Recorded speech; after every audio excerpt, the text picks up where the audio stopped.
University మంచి భవిష్యత్తు కోసం తెలుగు విద్యార్థులు ఇష్టపడే యూనివర్సిటీ. కాల్ 9059052378 9059052379.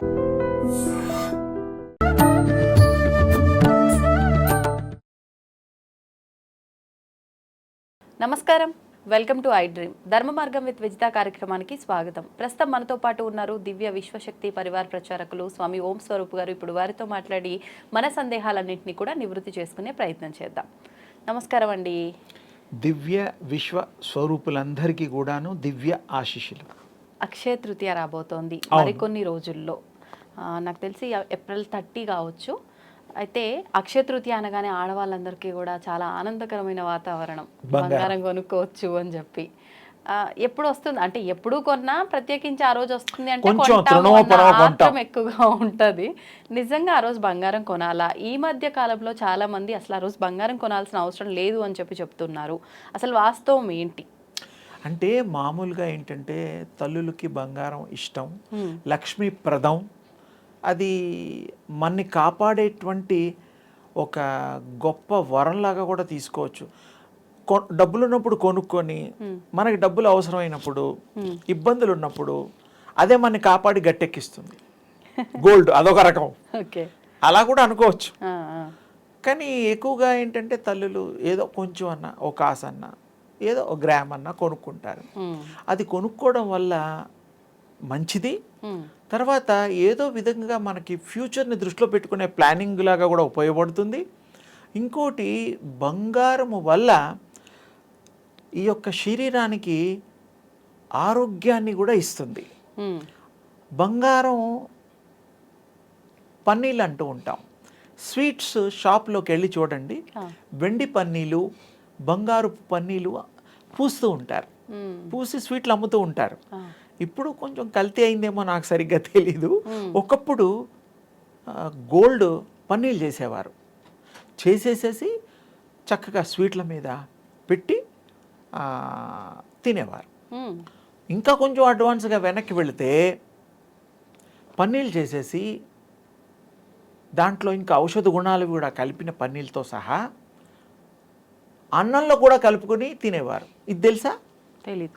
గోల్డ్ తినడం అంటే ఇన్ని రకాలుగా దాన్ని రూపాంతరం చెంది పన్నీలుగా మార్చి, ఇప్పుడు ఆయుర్వేదంలో గొప్పగా మనం మెచ్చుకోదగింది బంగారపు స్వర్ణ భస్మము అని అంటాం. పౌడర్, బంగారం పౌడర్ పేరే. మరి ఎందుకు పెట్టారంటారు ఆయుర్వేదంలో? బంగారం తిన్నట్టుగా అంతే. అదే 100-200లకు ఉండదు, ఎక్కువ కాస్ట్లీ. అసలు ఎందుకు తినాలి బంగారాన్ని? మన బాడీలో అన్ని ధాతువులకి, అన్ని లవణాలకి, అన్ని విధాలైనటువంటి మనం ముత్యాలు ఉన్నాయి, ట్యాబ్లెట్స్ ఉన్నాయి ముత్యాలకి, పౌడర్తి. ఆయుర్వేదంలో ఇవన్నీ వాడతాం. ఓకే. అలాగే ఈ నవగ్రహాలకు సంబంధించిన ప్రతి గ్రహానికి ఒక రిప్లికా, ఒక నిర్దేశింపబడ్డ వస్తువుల్ని మనం ధరిస్తాము. ఉంగరం రాళ్ళు, రంగు రాళ్ళు చూస్తూ ఉంటారు. మరి పెరల్, అది వాటికి కూడా పౌడర్స్ దొరుకుతాయి, అన్ని పౌడర్స్ దొరుకుతాయమ్మా. అవన్నీ కూడా మన ఔషధంలో వాడుతూ ఉంటాం. స్వర్ణం ఇందాక చెప్పా, స్వర్ణ భస్మం అని. అలాగే అన్నిటికి కూడా పేర్లు ఉన్నాయి. అంటే తినేవాళ్ళు ఒకప్పుడు ఆ దానివల్ల కూడా మన బాడీ పౌష్టికంగా, వృద్ధిగా, బలంగా తయారయ్యేది అని మన పూర్వీకుల నుంచి మనకి అది క్యారీ అవుతోంది. వేసుకున్నా కూడా దాని ట్రాన్స్మిషను, గోల్డ్లో ఉండేటువంటి తేజస్సు మీ బాడీలోకి వస్తుంది. అవును. ఎలాగైతే వెన్న పూసుకుంటామో, ఎలాగైతే మనం లేపనాలు వాడతామో, అలాగే మనం ఈ పన్నీరు ఇవన్నీ కొన్ని ఉంటాయి. అలాగే ఈ ధరించడం వల్ల మనకి దానిలో ఉండే మంచి గుణాలు ఈ యొక్క శరీరం ఆ తల్లి స్వీకరిస్తుంది. స్త్రీలు స్వీకరించి ఆరోగ్యంగా, ఐశ్వర్యంగా, ఆనందంగా. గోల్డ్ కొన్న వాళ్ళు ఎవరు ఏడవరు, నవ్వుతూనే ఉంటారు. ఎప్పుడు ఆనందంగా ఉంటారు. ఈ చేయించుకొని చూపిస్తారు, ఇలా తీసి గాజులు చూపిస్తారు, గొలుసులు చూపిస్తారు, చెవులకు దిద్దులు చూపిస్తారు, బంగారపు బొట్లు కూడా ఉన్నాయమ్మా. చూసారో లేదో నాకు తెలీదు. దేవుళ్ళకే కాదు, మనుషులు కూడా కాస్త డబ్బులు కలిగిన వాళ్ళు బంగారపు బిందియా పెట్టి నార్త్ ఇండియాలో ఎక్కువ చూశాను నేను. తర్వాత దాని మీద వజ్రపు ఇవి స్టోన్స్ పెడతారు. మరి ఎంత వజ్రం ఎంత కాస్ట్లీ, 2 లక్షలు, 1,00,000 ఆ క్యారెట్ ప్రకారంగా. అంటే ఇదంతా మరి ధనంతో కూడుకున్నదే కాబట్టి ధనం ఉన్న వాళ్ళే కొనగలుగుతారు కాబట్టి, అంతే. లేని వాళ్ళు ఏదో ఇష్టంతో అప్పు చేసన్నా కొనుక్కొని మెల్లిమెల్లిగా తీర్చుకుంటారు. శరీరానికి గోల్డ్ ధరించడం మంచిది.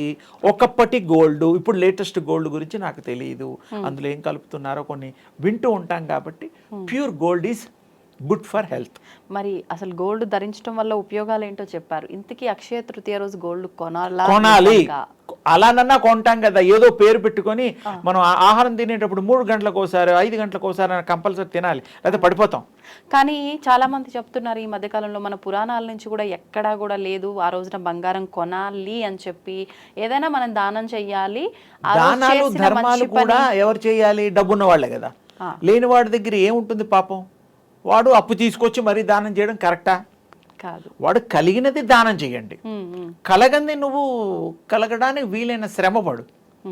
అంతేగాని అప్పు చేసి దానం చేయమని ఏ శాస్త్రంలో లేదు. అంతే. తప్పు కూడాను. బరువు పెంచుకోవడమే కదా. అవును. 1,00,000 రూపాయలు అప్పు ఉన్నవాడికి 10 లక్షల దాకా పెరుగుతుంది. దానాలేమో కానీ ఈ ధర్మాలేమో. ఒకవేళ ఆ రోజున మనం దానం చెయ్యాలి అనుకుంటే, స్తోమత ఉంది అనుకుంటే, ఎటువంటి వస్తువులు దానం చేయొచ్చు? నిజానికి ఆ రోజు కొనుక్కోవడానికి పెట్టుకున్నటువంటి కార్యక్రమం. ఓకే. ఆ రోజు దానం అంటే దానం కాదు, కానీ కూతుళ్ళకో, మనవళ్ళకో, మనవరాళ్లకో, కోడళ్లకో బంగారం కొనియడం, కొనిచ్చి సంతోషం, వాళ్ళ ఆనందాన్ని పంచుకోండి. పుట్టింటి వాళ్ళు, మెట్టింటి వాళ్ళు ఎవరైనా సరే వాళ్ళు కూడా పెట్టాలి. లక్ష్మీదేవిని తెచ్చుకోవాలా? ఒక ఇంట్లో లక్ష్మీని నువ్వు తెచ్చుకున్నావు అబ్బాయి, మరి ఆ అమ్మాయికి అన్ని ఇవ్వాలి కదా. అంతే కదా. కంఫర్ట్స్ ఇవ్వకపోతే ఆ అమ్మాయి మనసు బాధపడదేంటి?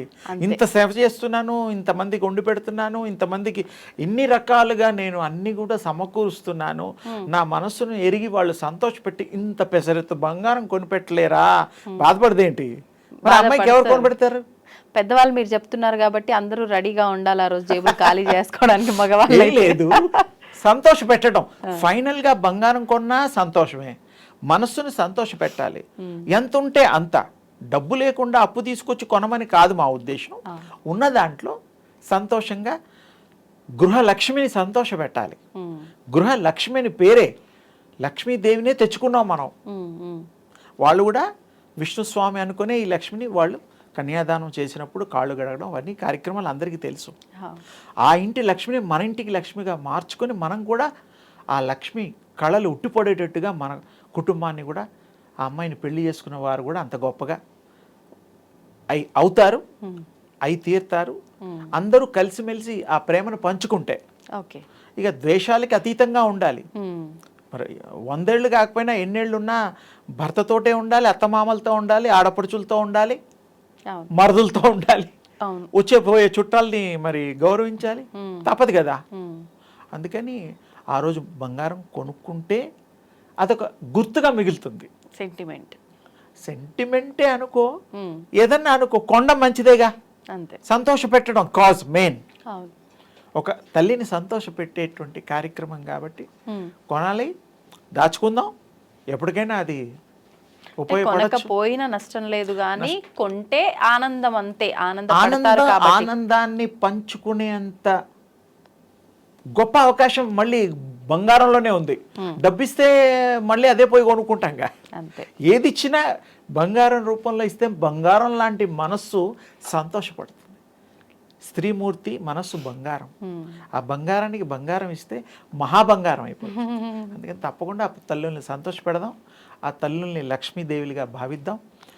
ఏదో తృణమో పనో ఎవరికి ఎంత శక్తి ఉంటుందో కొనుక్కోవడం తప్పులేదు. ఫస్ట్లో ఇందాక చెప్పాను, ఇది ఉత్తరోత్తర మనకు అవసరమైనప్పుడు కూడా బ్యాంకులు పోక్కర్లేదు. మనకి ఏదైనా అవసరాలు రావాలని కాదు, చెప్పలేం కదా. ఒకరి దగ్గరికి వెళ్ళి చేయి చాచకుండా, అలా అని కష్టాలు ఎవరికి రాకూడదు. ఫస్ట్ పాయింట్, కష్టాలు పడకుండా మనం జాగ్రత్త పడదాం, అంతే. చక్కగా ఉంటుంది. అది నిజమైన అక్షయ తృతీయ ఆనంద హేళ, అంతే, పండగ చేసుకోండి. ధన్యవాదాలు అమ్మా. శుభం తల్లి.